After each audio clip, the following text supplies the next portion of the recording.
Hello, good evening everyone. जैसा कि आप सब जानते हैं, हमने DSSS PGT मैथमेटिक्स के लिए कोर्स शुरू किया है। उसका फर्स्ट चैप्टर हम कर चुके हैं, सेट्स, और लास्ट ईयर जो क्वेश्चंस आए थे उस टॉपिक से वो भी कर चुके हैं। नेक्स्ट टॉपिक है हमारे पास रिलेशंस एंड फंक्शंस। तो शुरू करते हैं। Relations and function. First term आपके पास ऑर्डर्ड पेयर कि ऑर्डर्ड पेयर क्या होता है। नाम से पता चल रहा है, pair which is in a specific order, यानी कि it is a pair of elements in a specific order, यानी कि एक स्पेसिफिक ऑर्डर में पेयर ऑफ एलिमेंट्स होंगे। कैसे डिनोट करेंगे? ए बी, ओपन ब्रैकेट, दो elements and separated by comma. Specific order यानी कि फर्स्ट एलिमेंट क्या है? ए, सेकेंड एलिमेंट है बी। तो अगर मैं ऐसे लिखना चाहूँ कि बी ए, तो ये क्या होगा? इक्वल नहीं होगा, क्योंकि ऑर्डर स्पेसिफिक है ये, यानी कि फर्स्ट पे ए आना चाहिए और सेकंड पे बी ही आना चाहिए। अगर इसका ऑर्डर चेंज कर दूं तो ये एक डिफरेंट ऑर्डर पेयर आ जाएगा, ठीक है। और A B is equals to C D, दो ऑर्डर्ड पेयर इक्वल कब होंगे? व्हेन इसका फर्स्ट और इसका फर्स्ट, इसका सेकंड और इसका सेकंड, दोनों क्या हों? आपस में इक्वल, यानी कि A is equals to C हो और B is equals to D हो। तब आप क्या कहेंगे? दो ऑर्डर्ड पेयर्स क्या हैं? इक्वल हैं, ठीक है। हाँ, तो ऑर्डर्ड पेयर आपका क्या है? It is a pair of elements in a specific order. Denote किस तरह करेंगे? ए बी से, और A B is not equals to B A होगा इन जनरल। इक्वल कब होंगे? A B equal to B A सिर्फ किस कंडीशन में होगा? When A is equals to B, ठीक है। और दो order pair A B and C D equal कब होंगे? When A is equals to C हो और B is equals to D हो, यानी कि दोनों के फर्स्ट एलिमेंट सेम हो और सेकंड एलिमेंट सेम हो। नेक्स्ट आपके पास Cartesian product.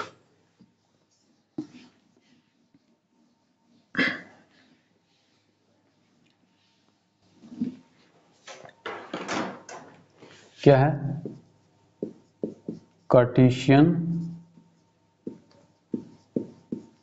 Product.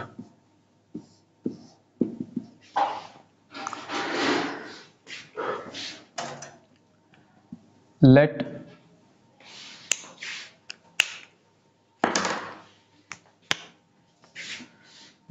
A and B are any two sets, ठीक है। Then Cartesian product of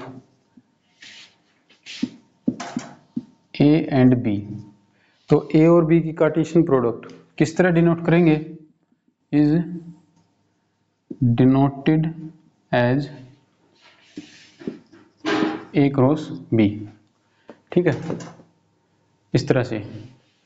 and define किस तरह करेंगे?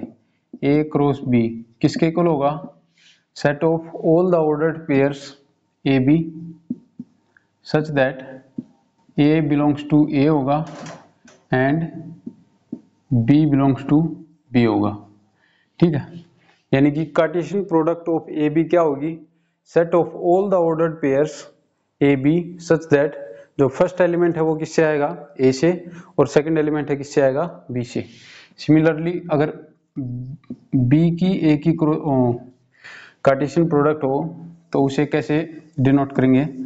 क्या कैसे रिप्रेजेंट करेंगे? यानी कि B A set of all ordered pairs BA such that A belongs to A and B belongs to B, यानी क्या होगा, बी क्रॉस ए अगर डिफाइन कर रहे हैं तो फर्स्ट एलिमेंट किससे आएगा, बी से, और सेकंड एलिमेंट किससे आएगा, ए से। ठीक है, तो ये है Cartesian product of two sets.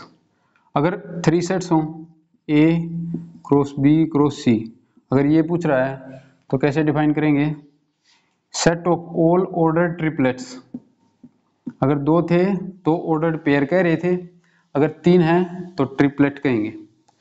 तो ठीक है, ए क्रॉस बी क्रॉस सी क्या होगा, set of all ordered triplets such that, आपका ए बिलोंग्स टू ए होगा क्योंकि पहला ए सेट है, बी बिलोंग्स टू बी होगा एंड सी बिलोंग्स टू सी होगा। ठीक है, यानी कि जो फर्स्ट एलिमेंट है वो फर्स्ट सेट से आएगा, सेकंड एलिमेंट है सेकंड सेट से आएगा, और थर्ड एलिमेंट किससे आएगा, थर्ड सेट से। ठीक है, तो ये है Cartesian product of two sets, क्या होगा, two sets A and B हैं, तो कार्टेशियन प्रोडक्ट किस तरह डिनोट करेंगे, ए क्रॉस बी, और डिफाइन किस तरह करेंगे, set of all ordered pairs such that A belongs to A and B belongs to B, B cross A इस तरह और A cross B cross C इस तरह।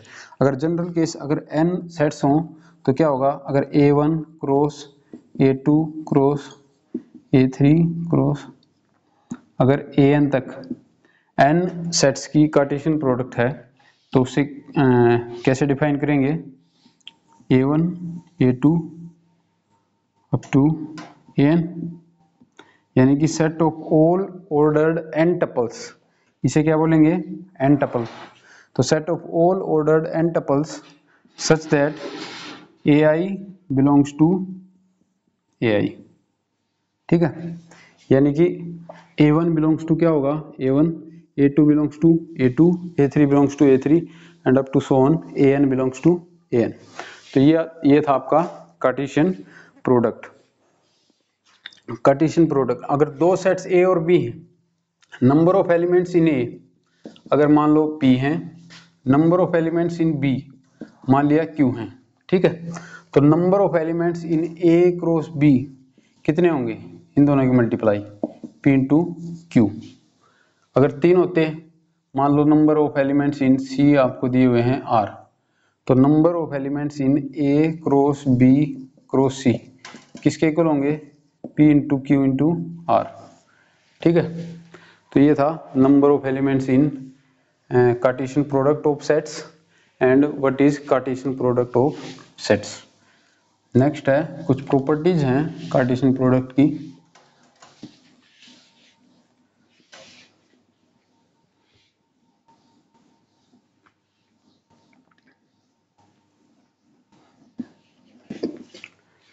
फर्स्ट प्रॉपर्टी है आपके पास कि Cartesian product is distributive over union.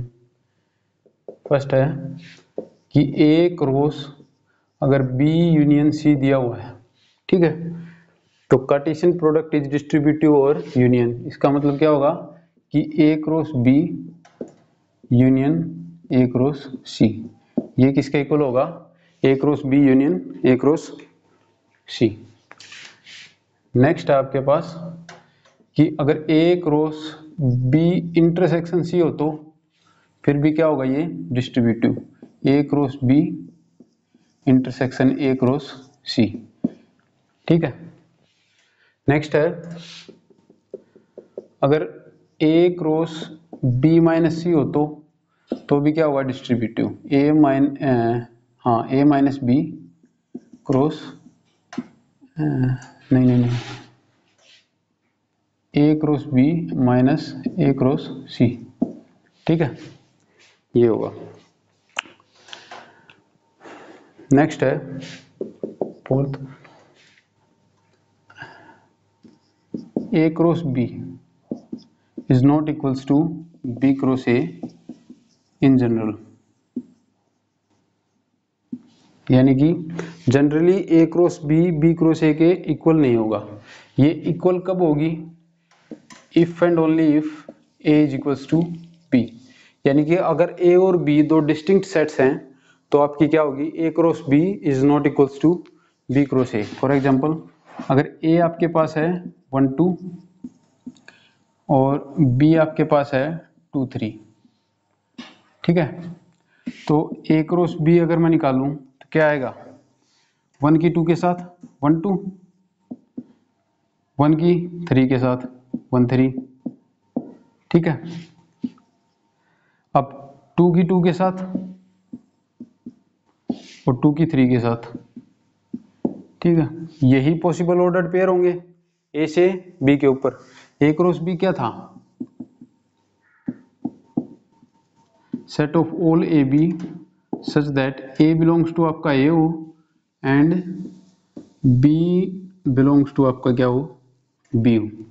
अब ए में क्या क्या है, 1 और 2, 1 2 2 1, 1 किसके साथ मैप होगा, बी के हर एक एलिमेंट के साथ, यानी कि 1 2 के साथ भी है, 1 3 के साथ भी है, और कोई एलिमेंट नहीं है बी में, तो ये खत्म हो गया।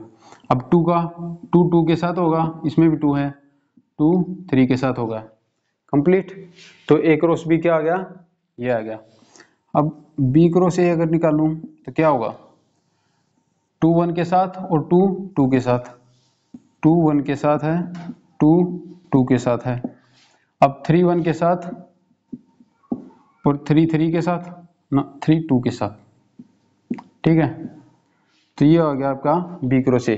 क्या ए क्रॉस बी और बी क्रॉस ए इक्वल है, नहीं है, क्योंकि इसमें क्या है 1 2, इसमें 1 2 का ही है, नहीं है। तो A cross B is not equals to B cross A if A and B are not equal. अगर दोनों इक्वल होते तो ऑटोमेटिकली इक्वल ही थी, फिर तो क्या हो जाता, दोनों इक्वल होते तो ए क्रॉस ए हो जाता, इधर भी चेंज करते तो ए क्रॉस ए, फिर तो इक्वल हो जाते ना। तो अब क्या है, अगर ए क्रॉस बी, ए और बी अगर डिस्टिंक्ट एलिमेंट्स हैं, डिस्टिंक्ट सेट्स हैं, तो आपके पास क्या होगा, A cross B is not equals to B cross A. Next है आपके पास, if A is a subset of B then A cross C is a subset of B cross C. C कोई भी सबसेट है, कोई भी set है आपका, लेकिन अगर ए बी का सबसेट है तो ए क्रॉस सी किसका सबसेट होगा, बी क्रॉस सी का, क्योंकि ए क्रॉस सी में कैसे एलिमेंट आएंगे, A B such that A belongs to A and B belongs to C, ठीक है। ये क्या आ गया, A C, A cross C. B cross C में क्या आएंगे, A B such that A belongs to first क्या है, B and B belongs to C, ठीक है। अब लास्ट वाला तो दोनों में क्या है, सेम, यानी कि ऑर्डर्ड पेयर सी के सारे एलिमेंट हैं, तो ये तो किन को रिप्रेजेंट करेंगे, बी, सी के सारे एलिमेंट आएंगे एक एक करके, ठीक है। और ये क्या है, इसमें है ए बिलोंग्स टू ए होना चाहिए, यानी कि जो फर्स्ट एलिमेंट है वो ए से बिलोंग करना चाहिए। इसमें क्या है, जो फर्स्ट एलिमेंट है बी से बिलोंग करना चाहिए। अगर ए बी का सबसेट है तो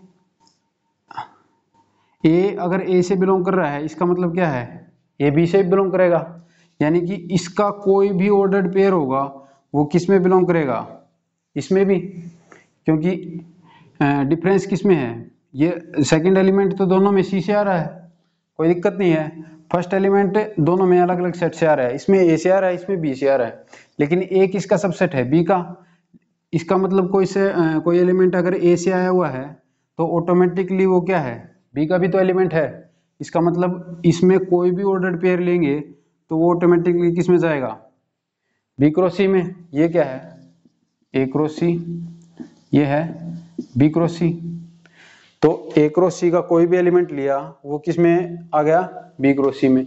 इसका मतलब क्या हो गया, A cross C is a subset of B cross C, ठीक है। नेक्स्ट है आपके पास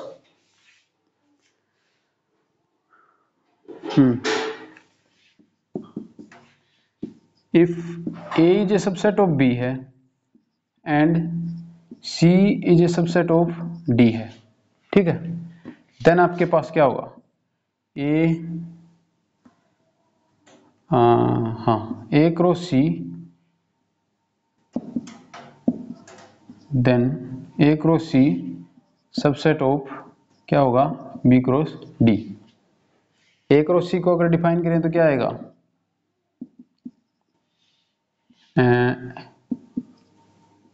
ये भी छोड़ो, X Y such that X belongs to A and Y belongs to C, ये होगा ए क्रॉस सी की डेफिनेशन। और बी क्रॉस डी की क्या होगी, एक्स वाई सच दैट आपका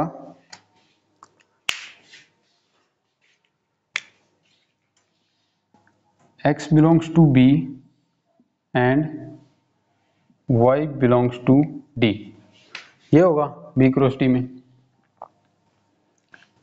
अब a का हर एक एलिमेंट किस में है, b में, तो if x belongs to a this implies that x belongs to b and if y belongs to b this implies that y belongs to d, क्योंकि c सबसेट है d का, यानी कि a क्रॉस c का कोई भी ordered pair लूं मैं एक्स वाई, तो दिस इंप्लाइज दैट इफ, यानी कि if X Y belongs to A cross C, this implies that X belongs to A and Y belongs to C, but if X belongs to A implies that x belongs to b and y belongs to c implies that y belongs to d। इसका मतलब क्या होगा कि X Y किस में चला गया, belongs to B cross D, यही चाहिए था हमें। ए क्रॉस सी का कोई एलिमेंट लिया, वो किस में चला गया, बी क्रॉस डी में, तो इसका मतलब क्या होगा, ए क्रॉस सी आपका क्या हो गया, बी क्रॉस डी का सबसेट। किसी सेट को किसी दूसरे सेट का अगर सबसेट दिखाना है तो इस सेट का जनरल एलिमेंट लेना है और उसे इसमें प्रूव करना है, ठीक है। तो आपका क्या हो जाएगा, ये सेट इस सेट का क्या होगा, सबसेट। हमने क्या किया, ए क्रॉस सी का एक जनरल एलिमेंट लिया और उसे क्या प्रूव कर दिया कि वो बी क्रॉस डी का भी एक एलिमेंट है। तो इसका मतलब क्या हो गया, ए क्रॉस सी के सभी एलिमेंट किस में चले गए, बी क्रॉस डी में। इसका मतलब A cross C is a subset of B cross D. Next है आपके पास, हाँ, A cross B intersection with C cross D, अगर ये है तो ये किसके इक्वल होगा, A cross B intersection C cross D क्या होगा, A intersection C cross B intersection D, इसके इक्वल होगा। ए क्रॉस बी का कोई एलिमेंट लो, इस साइड का कोई एलिमेंट, ए क्रॉस बी का एलिमेंट होगा तो मान लिया एक्स वाई, कोई भी एलिमेंट है ए क्रॉस बी का such that X belongs to A है and Y belongs to B है। अब अगर एक्स वाई इस इंटरसेक्शन में बिलोंग कर रहा है तो X Y A cross B में भी आएगा और X Y C cross D में भी आएगा। इसका मतलब एक्स वाई को ऐसे भी लिख सकते हैं, X belongs to C and Y belongs to D. अब इन कंडीशन से देखें तो x बिलोंग्स टू ए भी है और x बिलोंग्स टू सी भी है। दिस इंप्लाइज दैट आपका क्या होगा, x belongs to A intersection C लिख दूं, यहां से y बिलोंग्स टू b है और y बिलोंग्स टू d है। This implies that y belongs to आपका क्या हो गया, b इंटरसेक्शन d, ठीक है। x belongs to a intersection c and y belongs to b intersection d। This implies that अगर एक्स वाई ऑर्डर्ड पेयर ले रहा हूं तो वो किस में आएगा, बिलोंग करेगा A intersection C cross B intersection D. इसमें बिलोंग करेगा, क्योंकि फर्स्ट एलिमेंट किस में है, ए इंटरसेक्शन सी में, सेकंड एलिमेंट किस में है, बी इंटरसेक्शन डी में। तो यहाँ से एक्स वाई किसके अंदर आ गया, A intersection C cross B intersection D, यानी कि इसका एक एलिमेंट लिया वो किस में चला गया, इसमें, यानी कि ये जो लेफ्ट हैंड साइड वाला है वो क्या है, इसका सबसेट। ऐसे ही अब अगर इसका एलिमेंट लूं और उसे इसमें प्रूव कर दूं तो ये इसका सबसेट हो जाएगा और ये इसका सबसेट। इसका मतलब क्या होगा, दोनों सेट क्या हो जाएंगे, इक्वल। इसका एलिमेंट लो, यानी कि अगर एक्स वाई बिलोंग्स टू, ये ले लिया मैंने, A intersection C cross B intersection D, ठीक है, X Y belongs to this है। इसका मतलब क्या होगा कि जो फर्स्ट एलिमेंट है वो फर्स्ट से आता है और सेकंड सेकंड से। This implies that X belongs to A intersection C and Y belongs to आपका क्या होगा, बी इंटरसेक्शन डी। अब x belongs to A intersection D है, ए इंटरसेक्शन सी है, this implies that x belongs to A and x belongs to C and y belongs to b intersection d implies that आपका y belongs to b है and y belongs to d भी है, ठीक है। अब अगर यहां से देखूं तो यहां से क्या देखो, x belongs to a है और y belongs to b है, this implies that x y जो आपका ऑर्डर्ड पेयर है वो किस में आएगा, ए क्रॉस बी में आएगा या नहीं आएगा, ठीक है। यहाँ से x बिलोंग्स टू c है और y बिलोंग्स टू d है, यानी कि आपका जो एक्स वाई ऑर्डर्ड पेयर है वो किसके अंदर आएगा, c क्रॉस d में भी आएगा। अब एक्स वाई जो ऑर्डर्ड पेयर है वो a क्रॉस b में भी है और एक्स वाई जो ऑर्डर्ड पेयर है वो c क्रॉस d में भी है, इसका मतलब इन दोनों के इंटरसेक्शन में भी आएगा, यानी कि यहाँ से क्या आ जाएगा, X Y belongs to a cross b intersection C cross D. ये क्या था, ये तो लेफ्ट हैंड साइड थी हमारी, ठीक है। यानी कि इससे एक एलिमेंट लिया जनरल, वो किस में प्रूव कर दिया, राइट हैंड साइड में, यानी कि ये क्या हो गया, left hand side is a subset of right hand side. क्योंकि अगर किसी सेट को ए सेट को बी का सबसेट प्रूव करना है तो क्या करना होता है, इसका कोई जनरल एलिमेंट लिया, अगर मैं उसे इसमें प्रूव कर दूं तो ये क्या हो जाएगा, A is a subset of B हो जाएगा। इसका एक जनरल एलिमेंट लिया उसे किसमें प्रूव कर दिया, राइट हैंड साइड वाले में, तो इसका मतलब क्या हो गया, ये जो लेफ्ट हैंड साइड पे है this is a subset of this. फिर क्या किया, इसका एक जनरल एलिमेंट लिया वो किसमें प्रूव कर दिया, इसके अंदर है, तो इसका मतलब क्या होगा, this is also a subset of this, ठीक है। ये इसका सबसेट है और ये इसका सबसेट है, तो दोनों क्या हो गए, इक्वल। क्योंकि अगर A is a subset of B है and B is a subset of A है, what this implies that A is equals to B, यानी कि A के सारे एलिमेंट B में है और B के सारे एलिमेंट A में है, तो मतलब क्या हो गया, दोनों सेट क्या हो गए, इक्वल। यहाँ से क्या हो गया, A cross B intersection C cross D किसके इक्वल हो गया, A intersection C cross B intersection D, ठीक है।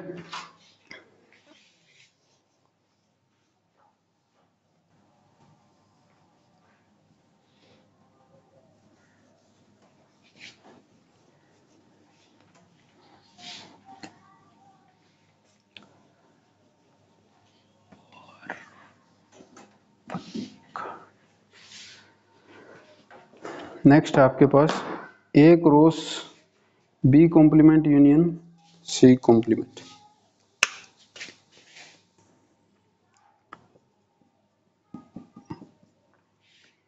A cross B complement union C complement पूरे कॉम्प्लीमेंट, ये है, ये किसके इक्वल होगा, A cross B intersection C। क्यों, अगर डी मॉर्गन्स लॉ से इसे खोलूं तो ये क्या आएगा, B कॉम्प्लीमेंट का कॉम्प्लीमेंट इंटरसेक्शन C कॉम्प्लीमेंट का कॉम्प्लीमेंट, B कॉम्प्लीमेंट का कॉम्प्लीमेंट किसके इक्वल होगा, B के, इंटरसेक्शन विद C कॉम्प्लीमेंट का कॉम्प्लीमेंट C के इक्वल, यानी कि ये जो सेकंड टर्म है ये क्या होगी, B intersection C, A cross B intersection C, यही लिखा है, ये किसके इक्वल होगा, सेकंड प्रॉपर्टी थी कि A cross B intersection C किसके इक्वल होगा, A cross B intersection A cross C. इसे क्या लिख सकता हूँ, A cross B intersection with A cross C. ठीक है, तो ये हो गया आपका। नेक्स्ट है, अगर यूनियन की जगह यहाँ पर इंटरसेक्शन होता तो क्या होगा, यानी कि A cross B complement intersection C complement पूरे का कॉम्प्लीमेंट। अगर ये हो तो ये किसके इक्वल होगा, यूनियन था तो इंटरसेक्शन आ गया, इंटरसेक्शन है तो यूनियन आएगा, यानी कि A cross B union A cross C, ये इसके इक्वल आएगा। नेक्स्ट है आपके पास, इफ ए एंड बी दो सेट हैं, have n elements in common, अगर ए और बी में n एलिमेंट कॉमन है तो आपके पास क्या होगा, A cross B and B cross A, इसमें कितने एलिमेंट कॉमन होंगे, n स्क्वायर। ठीक है, अगर एग्जांपल से देखें तो ए मान लेता हूँ 1 2 ले लिया एंड बी ले लिया 1 2 3। ठीक है, दो सेट ले लिए, तो ए क्रॉस बी में और बी क्रॉस ए में कॉमन एलिमेंट कौन से हो सकते हैं, एक ए में 1 2 है, बी में 1 2 है। ठीक है, तो फर्स्ट एलिमेंट 1 2 जिसमें होगा वही कॉमन एलिमेंट दे सकते हैं। ठीक है, तो ए क्रॉस बी में 1 1 पे मैप कर दिया, 1 2 पे मैप कर दिया। अगर 1 3 लूं, ठीक है 1 3 तो ले लिया मैंने, ठीक है, लेकिन इस साइड इसमें तो 3 नहीं है, जब बी क्रॉस ए लूंगा तो क्या 1 3 आएगा, नहीं आएगा, तो उसका कोई फायदा नहीं है। यानी कि A cross B intersection B cross A लिख रहा हूं मैं, ये तो ये क्या आएगा 1 1 दोनों में आएगा, क्योंकि 1 इसमें भी है इसमें भी है। 1 ए क्रॉस बी में 1 1 से रिलेटेड होगा, बी क्रॉस ए में भी 1 1 से रिलेटेड होगा, ए क्रॉस बी में 1 2 से रिलेटेड होगा और बी क्रॉस ए में भी 1 2 से रिलेटेड होगा। अब ए क्रॉस बी में 2 1 से रिलेटेड होगा, ठीक है, और इसमें भी 2 है इसमें 1 है, तो बी क्रॉस ए में भी 2 1 से रिलेटेड होगा। अब यहाँ पर 2 2 से रिलेटेड होगा, इस साइड भी 2 2 से रिलेटेड होगा, यानी कि 2 2 इस साइड भी आएगा। बस यही एलिमेंट आएंगे कॉमन दोनों में, तो कितने एलिमेंट आ गए 4, और दोनों में ए और बी में कॉमन कितने थे 2, तो यानी कि A cross B intersection B cross A में कितने आए 2 की पावर 2, यानी कि ए इंटरसेक्शन बी में अगर 2 एलिमेंट हैं तो A cross B intersection B cross A में कितने होंगे 4। तो ए इंटरसेक्शन बी में अगर n है तो A cross B intersection B cross A में कितने होंगे n स्क्वायर। ठीक है, नेक्स्ट है आपके पास रिलेशन। तो ये था आपका कार्टेशियन प्रोडक्ट, ऑर्डर पेयर पढ़ लिया, कार्टेशियन प्रोडक्ट पढ़ ली। अब पढ़ते हैं कि रिलेशन क्या होती है।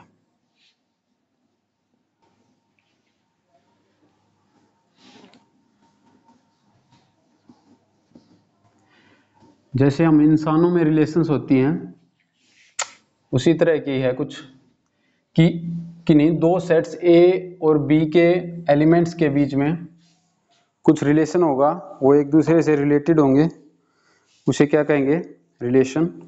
तो let A and B be 2 non empty sets, let A and B be 2 non empty sets. ठीक है, ए और बी क्या हैं 2 नॉन एम्प्टी सेट्स हैं। ठीक है, तो ए रिलेशन आर हाँ, तो हमने ए क्रॉस बी पढ़ा है, ठीक है। ए क्रॉस बी क्या है? Set of all ordered pairs, set of all ordered pairs A B such that आपका ए बिलोंग्स टू ए होना चाहिए और बी बिलोंग्स टू बी होना चाहिए। तो इस ए क्रॉस बी जो Cartesian product of A and B है, उसका एक सबसेट होगा रिलेशन, यानी कि R is said to be a relation, R is said to be a relation from set A to set B. कब? If R is a subset of A cross B. R क्या है? Subset of A cross B, यानी कि subset से क्या मतलब है? Are के अंदर के कैसे एलिमेंट होंगे? Ordered pairs, A B type के एलिमेंट होंगे आर के अंदर, ठीक है। If A B belongs to R है तो इसका मतलब क्या है? A is related to B by the relation R. तो ए क्या है? आर रिलेशन से बी से रिलेटेड है, ठीक है। अगर ए बी ये लिखा हो A B does not belongs to R, इसका क्या मतलब है? A is not related to B by the relation R, ठीक है। ए बी अगर कोई ऑर्डर्ड पेयर आर के अंदर नहीं है तो इसका मतलब क्या है कि जो ए है वो बी से रिलेटेड नहीं है बाय रिलेशन आर।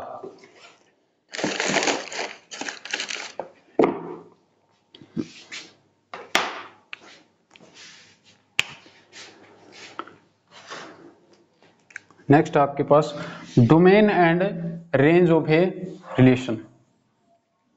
तो रिलेशन क्या है? Relation is a relation from a set A to a set B is a subset of A cross B, ठीक है। यानी कि ए के सेट्स को बी के सेट्स के साथ एसोसिएट करती है एक रिलेशन किसी न किसी रूल के तहत, ठीक है। तो domain and range of a relation क्या होती है वो देखते हैं। कौन सा था? Domain of a relation. Domain क्या होगा? If R be a relation from set A to set B. अगर आर क्या है? एक रिलेशन है from set A to set B, then domain of R. Domain of R को किस तरह डिफाइन करेंगे? डोमेन ऑफ आर क्या है? Set of all the elements A such that A B belongs to R, ठीक है। यानी कि आर के अंदर जितने भी ऑर्डर्ड पेयर्स हैं उनके अगर फर्स्ट एलिमेंट्स को एक जगह कलेक्ट कर दूं तो उनसे जो सेट बनेगा वो क्या होगा? Domain of R. तो डोमेन ऑफ आर क्या है? Set of all the elements A such that A B belongs to R. यानी कि आर के अंदर जितने भी ऑर्डर्ड पेयर्स हैं उन सब के फर्स्ट एलिमेंट्स का कलेक्शन क्या होगा? डोमेन ऑफ आर, ठीक है। रेंज ऑफ आर क्या होगी? रेंज ऑफ आर क्या होगी? Equal to B such that A B belongs to R. यानी कि आर के अंदर जितने भी ऑर्डर्ड पेयर्स हैं उन सब के जो सेकंड एलिमेंट्स का कलेक्शन अगर लूं तो वो क्या होगा? Range of R. अब सेकंड एलिमेंट्स कहां से आ रहे हैं? बी से, तो बी सेट को बोलते हैं कोडोमेन, ठीक है। यानी कि रेंज सेट जो है वो किसका सबसेट होगा, बी का।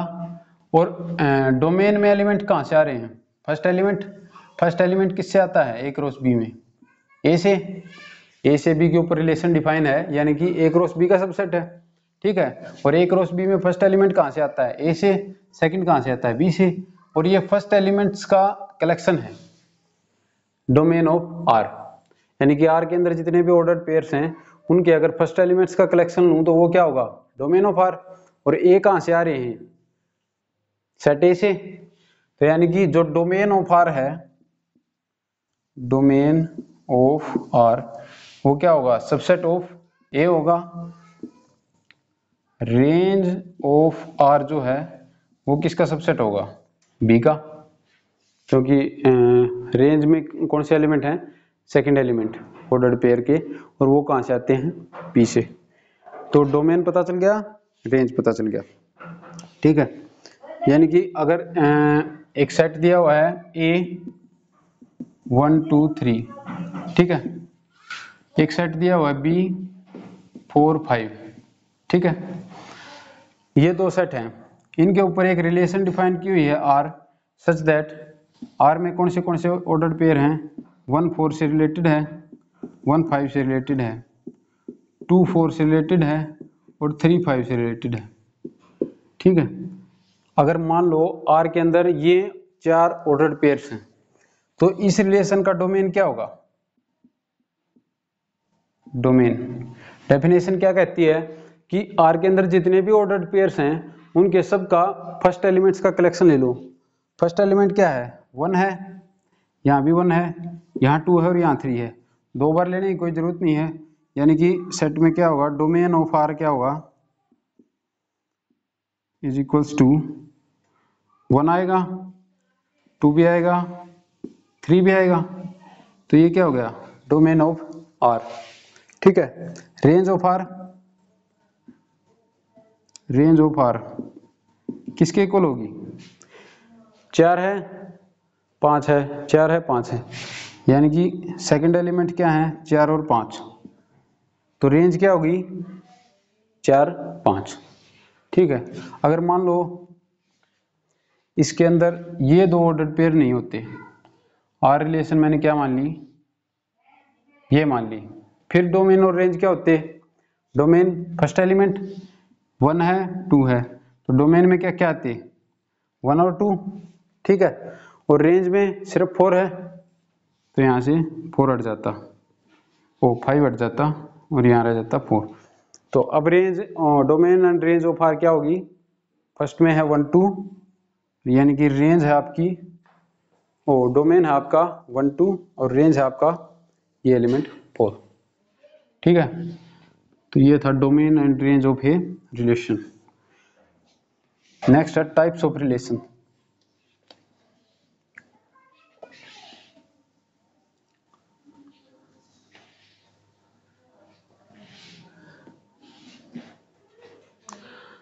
अभी तक हम पढ़ रहे थे कि रिलेशन आर कहाँ तक पढ़ रहे थे, ए से बी के ऊपर। अब अगर बी सेट ए सेट के इक्वल हो तो, यानी कि ए सेट किसी सेट ए से खुद के ऊपर कोई रिलेशन डिफाइन हो सकती है, क्योंकि रिलेशन डिफाइन करते हुए ऐसा तो कुछ नहीं था कि दोनों सेट अलग होने चाहिए। तो ए से ए के ऊपर रिलेशंस जो होंगी उनके टाइप देखते हैं, कितने टाइप की हो सकती हैं, क्या क्या टाइप होंगे।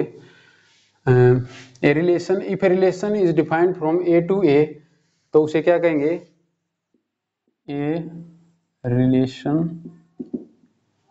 ऑन ए। यानी कि कोई रिलेशन आर अगर ए से ए के ऊपर ही डिफाइन है तो उसे क्या कहेंगे, R is defined on A, ठीक है। तो फर्स्ट है आपका void relation.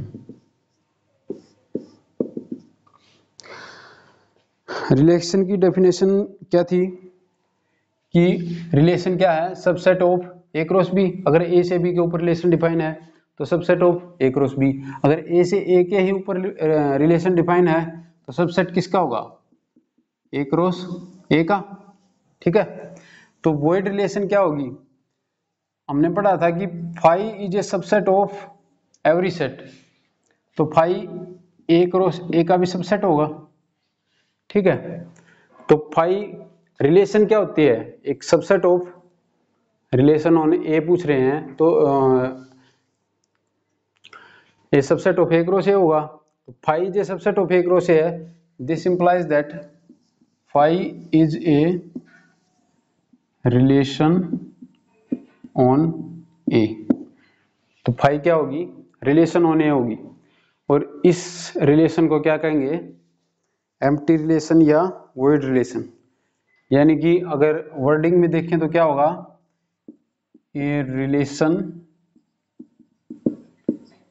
Is said to be a void relation if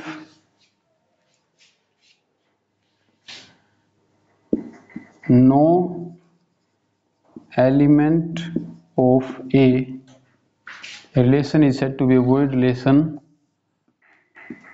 on a set A if no element of A is related to any element of A by this relation। यानी कि अगर किसी relation के द्वारा A का कोई भी element A के किसी भी एलिमेंट के साथ रिलेटेड ना हो, यानी कि इस रिलेशन में कोई भी ऑर्डर्ड पेयर नहीं होगा, ठीक है, तो वो ऐसी वो रिलेशन क्या होगी, एम्प्टी रिलेशन या वॉइड रिलेशन। नेक्स्ट आपके पास यूनिवर्सल रिलेशन। सेट पढ़ा था कि every set is a subset of itself, and relation क्या होती है, subset of relation on A अगर बात करूं तो subset of A cross A होगी, but every set is a subset of itself, this implies that A cross A आपका subset of A cross A होगा।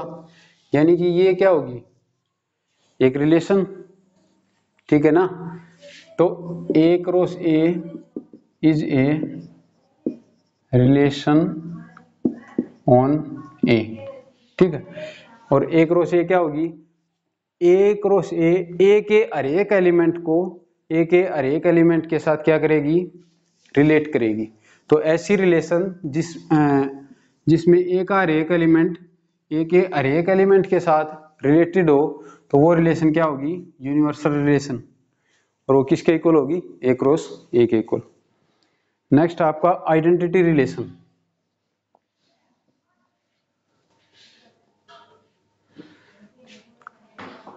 आइडेंटिटी रिलेशन, आइडेंटिटी रिलेशन, ठीक है।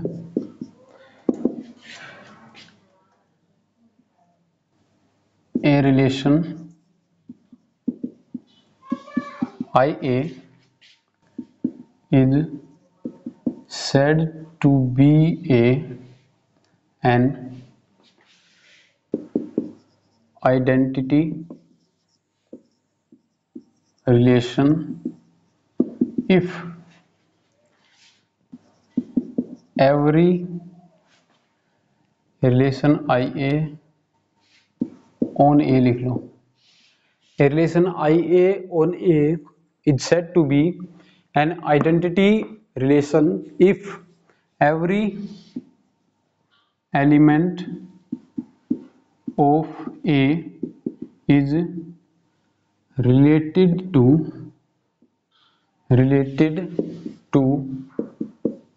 itself only। यानी कि क्या है, एक relation IA on A is said to be an identity relation if every element of A is related to itself only। यानी कि हर एक एलिमेंट, अगर हर एक एलिमेंट सिर्फ खुद के साथ रिलेटेड हो तो वो रिलेशन क्या होगी, आइडेंटिटी रिलेशन। मैथमेटिकली कैसे रिप्रेजेंट करेंगे, IA is equals to AA such that A belongs to A. ये होगा mathematical representation of identity relation. यानी कि ए सेट के अगर हर एक एलिमेंट खुद के साथ ही रिलेटेड हो तो वो क्या होगी, आइडेंटिटी रिलेशन। फॉर एग्जांपल अगर ए आपका क्या है 1 2 3, ये सेट है ए, तो आइडेंटिटी रिलेशन ऑन ए किसके इक्वल होगी, 1 1 से रिलेटेड होगा, 2 2 से रिलेटेड होगा और 3 3 से रिलेटेड होगा। ठीक है, और किसी से रिलेटेड नहीं होंगे, सिर्फ खुद से रिलेटेड होंगे। हर एक एलिमेंट सिर्फ अपने आप से रिलेटेड होगा और किसी से नहीं होगा, तो उस रिलेशन को क्या कहेंगे, आइडेंटिटी रिलेशन। इसी तरह की एक रिलेशन है रिफ्लेक्सिव रिलेशन। रिफ्लेक्सिव रिलेशन, ठीक है। इसमें क्या होता है, आइडेंटिटी में तो क्या था कि हर एक एलिमेंट सिर्फ खुद से रिलेटेड होगा और किसी से नहीं होगा। रिफ्लेक्सिव में होगा कि हर एक एलिमेंट खुद से तो रिलेटेड होगा ही, खुद से रिलेटेड होना मतलब जरूरी है, किसी और से रिलेटेड हो भी सकता है, नहीं भी हो सकता। इसमें सिर्फ खुद से रिलेटेड होगा आइडेंटिटी में। रिफ्लेक्सिव में क्या होगा, खुद से तो रिलेटेड होगा, ये तो डेफिनेट है, ठीक है, और किसी से रिलेटेड हो भी सकता है और नहीं भी हो सकता। यानी कि reflexive relation a relation R is said to be reflexive if every element of A is related to itself। उसमें था itself only, इसमें क्या है itself, यानी कि हर एक एलिमेंट खुद से रिलेटेड होना जरूरी है, ठीक है, किसी और से हो ना हो उससे कोई फर्क नहीं पड़ता। यानी कि अगर यही था कि ए सेट ये लिया था और आई ए क्या होगा 1 1 से 2 2 से 3 3 से, अगर इसमें आर में डिफाइन करूं कि 1 1 से रिलेटेड है, 2 2 से रिलेटेड है और 3 3 से रिलेटेड है, तो ये आइडेंटिटी रिलेशन अपने आप में रिफ्लेक्सिव रिलेशन भी है, ठीक है, क्योंकि इसकी कंडीशन क्या कहती है कि ए का हर एक एलिमेंट खुद से रिलेटेड होना चाहिए, वो इसको सेटिस्फाई कर रहा है, इसका मतलब क्या हो गया, रिफ्लेक्सिव है, ये आइडेंटिटी भी है क्योंकि सिर्फ खुद से रिलेटेड है, ठीक है। लेकिन अगर इसके अंदर मैं 1 2, हाँ, ये ऑर्डर्ड पेयर और ऐड कर दिया मैंने, ठीक है, this relation is still a reflexive relation, ठीक है, क्योंकि इसमें 1 1 से है, 2 2 से है, 3 3 से है, बाकी किसी से भी हो कोई मतलब नहीं है, ठीक है। लेकिन ये रिलेशन आर अब क्या हो गई है, सिर्फ रिफ्लेक्सिव रिलेशन है, आइडेंटिटी रिलेशन नहीं है, ठीक है, क्योंकि आइडेंटिटी में क्या होना चाहिए, सिर्फ खुद से रिलेटेड होने चाहिए ओनली, ठीक है, और किसी से नहीं। अब ये 1 2 से भी रिलेटेड हो गया, 1 खुद से तो है लेकिन 1 2 से भी है, इसका मतलब ये क्या हो गया, ये आइडेंटिटी नहीं रही, ये क्या है रिफ्लेक्सिव और ये है आइडेंटिटी, दोनों के बीच का डिफरेंस पता चल गया। नेक्स्ट है आपके पास symmetric relation.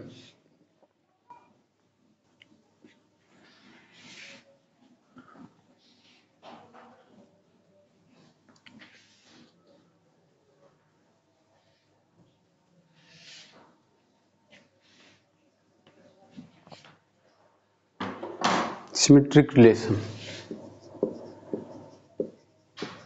Symmetric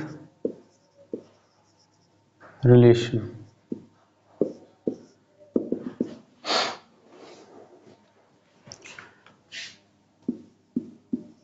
a relation R is said to be क्या, symmetric if for all AB belongs to R,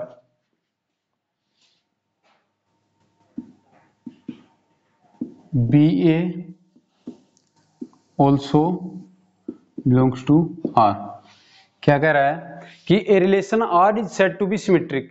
कोई भी रिलेशन आर सिमेट्रिक कब कहलाएगी, जब हर एक ऑर्डर्ड पेयर ए बी के लिए उसका रिवर्स ऑर्डर बी ए भी आर के अंदर हो।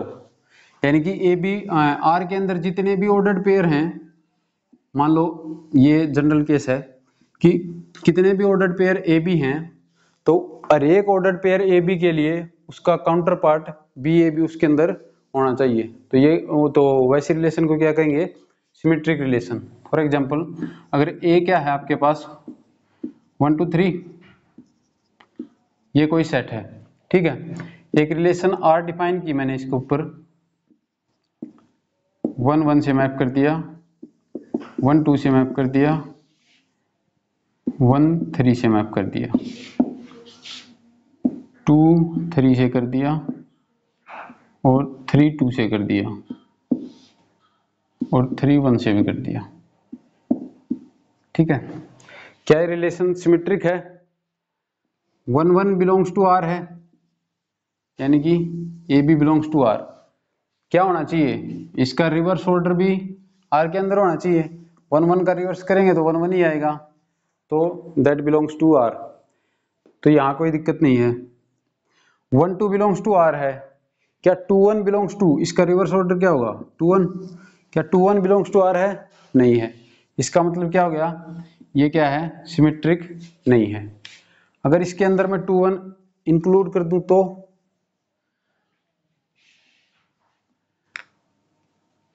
मान लो इसके अंदर 2 1 भी है, फिर चेक करो 1 2 है, इसका रिवर्स 2 1 है, 2 1 का रिवर्स 1 2 है, ठीक है। 1 3 है, 1 3 का रिवर्स 3 1 है, 3 1 का 1 3 दोनों है। 2 3 है, 2 3 का रिवर्स 3 2 है और 3 2 का 2 3 है, ठीक है। तो जितने भी ऑर्डर पेयर हैं सबका रिवर्स ऑर्डर इसके अंदर मौजूद है। तो इसका मतलब ये क्या होगी, R is a symmetric relation, symmetric relation, ठीक है।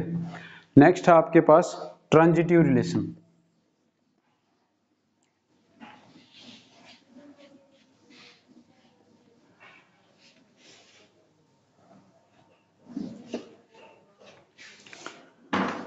नेक्स्ट क्या है, transitive.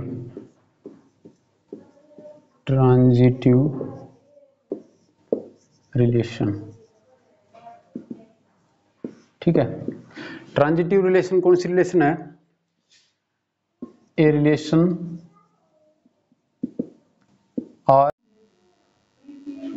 Is said to be a transitive relation. A relation R is said to be a transitive relation if for every AB and BC belongs to R, we have AC also belongs to R। क्या कह रहा है कि relation R is said to be a transitive relation if for every AB and BC, यानी कि AB and BC दो ordered pair हैं, अगर इस टाइप के हैं, इसका लास्ट एलिमेंट इसका फर्स्ट एलिमेंट क्या है, इक्वल है, तो आपके पास क्या होगा, AC भी क्या होगा, अगर ये दोनों बिलोंग्स टू R हैं, दिस इंप्लाइज अगर AC बिलोंग्स टू R हो तो वो रिलेशन क्या होगी, ट्रांजिटिव रिलेशन। वर्डिंग में देखें, अगर if A is related to B and B is related to C, then A should also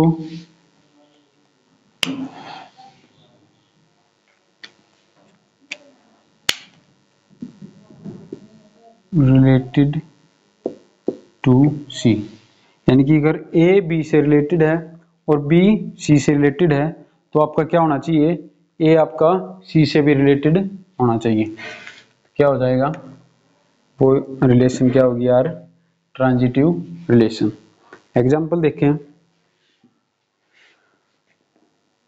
ए मान लेते हैं 1 2 3, ये कोई सेट है ए, ठीक है।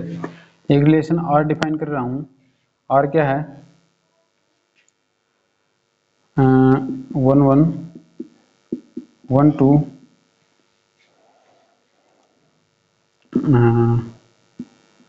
2 3 3 2, ये रिलेशन ले ली मैंने, ठीक है।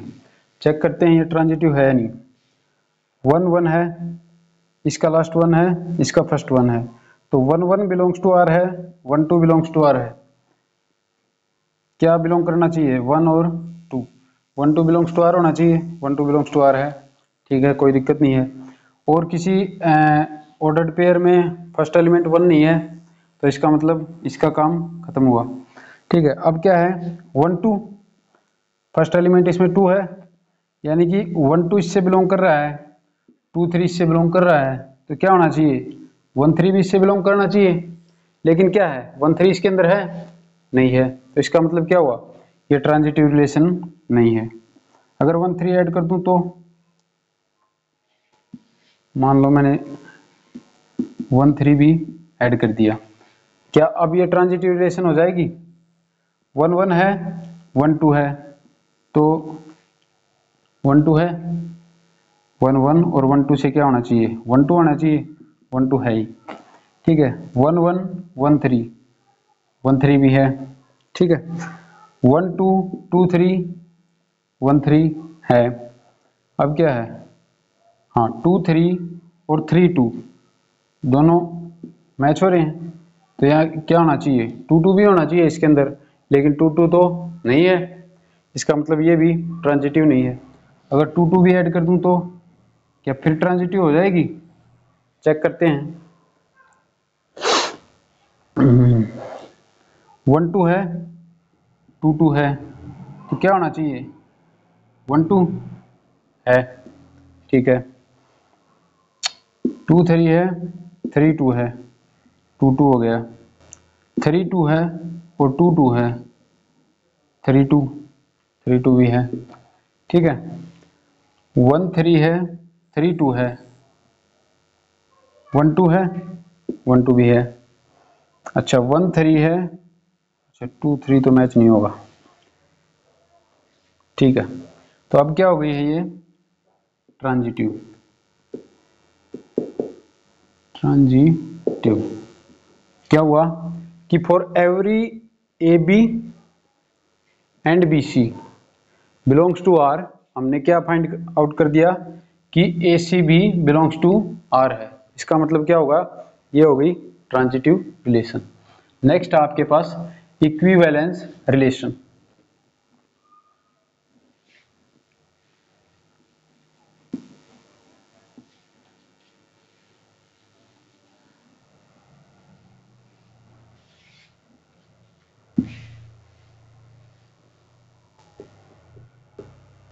Equivalence relation, a relation R is said to be equivalence if क्या होना चाहिए, R is reflexive, R is symmetric, यानी कि R रिफ्लेक्सिव भी होना चाहिए, सिमेट्रिक भी होना चाहिए, एंड R इज ट्रांजिटिव। अगर कोई रिलेशन रिफ्लेक्सिव भी है, सिमेट्रिक भी है एंड ट्रांजिटिव भी है, तो वो रिलेशन क्या होगी, इक्विवेलेंस रिलेशन। रिफ्लेक्सिव कब होगी, for all A belongs to A belongs to R हो, तो वो क्या होगी, reflexive. For all A B belongs to R, if BA also belongs to R, तो क्या होगा, symmetric. For all AB BC इस टाइप के जितने भी ऑर्डर्ड पेयर हैं अगर वो बिलोंग्स टू आर है, आर के अंदर इस टाइप के जितने भी ऑर्डर्ड पेयर हैं उनके लिए क्या होना चाहिए, ए सी बिलोंग्स टू आर। अगर ये बिलोंग्स टू आर है देन आपका ए सी ऑल्सो बिलोंग्स टू आर हो तो क्या होगा, ट्रांजिटिव। तो कोई रिलेशन रिफ्लेक्सिव है, सिमेट्रिक है, ट्रांजिटिव है, तीनों है तो वो क्या होगी, इक्विवेलेंस रिलेशन। अब एक एग्जांपल देखते हैं।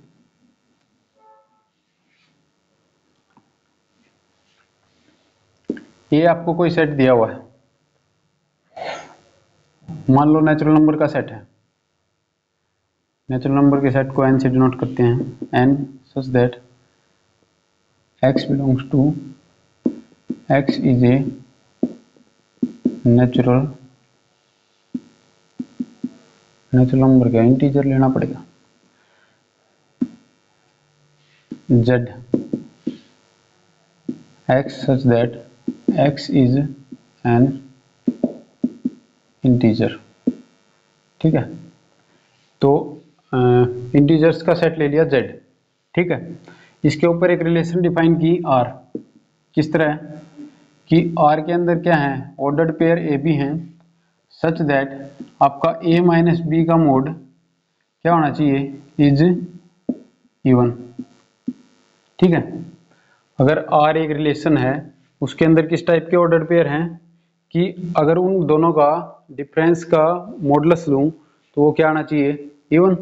चेक करते हैं ये रिफ्लेक्सिव है या क्या है, सिमेट्रिक है, ट्रांजिटिव है या तीनों है। रिफ्लेक्सिव के लिए क्या होना चाहिए, for every a belongs to A, यहाँ पर क्या है जेड सेट के ऊपर डिफाइन है, यानी कि for every X belongs to Z हमारे पास क्या है, x माइनस एक्स क्या होगा, जीरो, x माइनस एक्स का मोड भी जीरो जो कि क्या है, इज इवन। जीरो क्या है, इवन नंबर। तो यहां से क्या हो गया, अगर x minus x even number आ रहा है तो इसका मतलब क्या होना चाहिए, this implies that x x belongs to R होगा। For every x belongs to z x x belongs to R, क्या मतलब हुआ, आर इज रिफ्लेक्सिव। ठीक है, नेक्स्ट है सिमेट्रिक, चेक करते हैं। Let X Y belongs to Z ले लिया, ओ जेड नहीं आर। ठीक है, this implies that X minus Y का मोड क्या होगा, इज इवन होगा। कंडीशन क्या कह रही है कि अगर एक्स वाई बिलोंग्स टू क्या है, आर है, तो क्या होना चाहिए, एक्स माइनस वाई का मोड ले दो इवन आना चाहिए। तो यहाँ से क्या लिया मैंने, X Y belongs to R ले लिया। दिस इंप्लाइज दैट क्या होगा कि एक्स माइनस वाई का मोड क्या होगा, इवन। इसे ऐसे भी लिख सकता हूँ, एक्स माइनस वाई का mod is equals to minus Y minus X, इसका मोड लिख सकता हूँ। अब मोड में नेगेटिव टर्म है तो नेगेटिव का मोड करो या पॉजिटिव का, सेम ही बात है। ये किसके इक्वल होगा, y माइनस एक्स के मोड के। यहाँ से क्या आ गया, x माइनस वाई का मोड किसके इक्वल आ गया, y माइनस एक्स का मोड। ये क्या था, इवन नंबर, ये भी क्या होगा, इवन नंबर। अगर ये इवन है तो बाय डेफिनेशन हमारे पास क्या होना चाहिए, this implies that y x belongs to r होना चाहिए। अब X Y belongs to R imply कर रहा है कि Y X belongs to R है, इसका मतलब आर क्या हो गया, सिमेट्रिक। यहां से क्या आ गया, आर इज सिमेट्रिक। ठीक है, नेक्स्ट क्या है आपके पास, ट्रांजिटिव, चेक करते हैं। Let X Y and Y Z belongs to क्या है, आर। मान लेते हैं कि X Y and Y Z R से बिलोंग करते हैं। ठीक है, X Y and Y Z belongs to R. इसका क्या मतलब होगा कि एक्स माइनस वाई का मोड क्या होगा, is even. Also Y minus Z का मोड भी आपका क्या होगा, इवन होगा।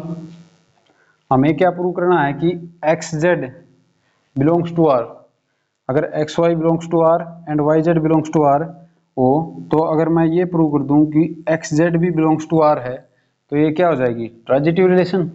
ठीक है, तो X Y belongs to R है तो ये इवन होगा, Y Z belongs to R है तो ये भी इवन होगा। यहाँ से अगर मैं x माइनस जेड लूँ तो वो किसके इक्वल होगा, अगर इसमें माइनस वाई और प्लस वाई कर दूँ, यानी कि x minus y plus y और माइनस जेड, दोनों चीज़ इक्वल हैं। एक बार इसमें से माइनस, एक बार इसमें y घटा दिया और एक बार जोड़ दिया, यानी कि जीरो ही जोड़ा है, कोई फर्क नहीं है, दोनों साइड इक्वल हैं। अब इन दोनों को ले लूँ और इन दोनों को ले लूँ, यहाँ से क्या है, x माइनस वाई का मोड इवन है, इसका मतलब क्या होगा कि x minus y even number होगा। अब y माइनस जेड का मोड भी इवन है, यहाँ से भी क्या होगा, y माइनस जेड जो आपका है वो भी क्या होगा, इवन।